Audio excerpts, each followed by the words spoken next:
Tak a my se tady zatím uděláme jedno kolečko a soutěží se o nejlepšího mladého dnešní krajské historie. Ano, testy.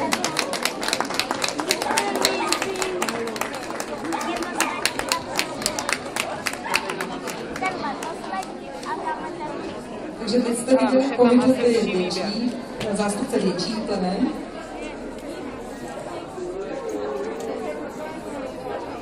A opět zase výběr do užšího kroužku.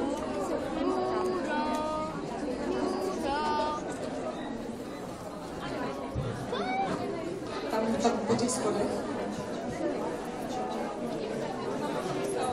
Tak a teď vidíte zase zástupce menších plemen.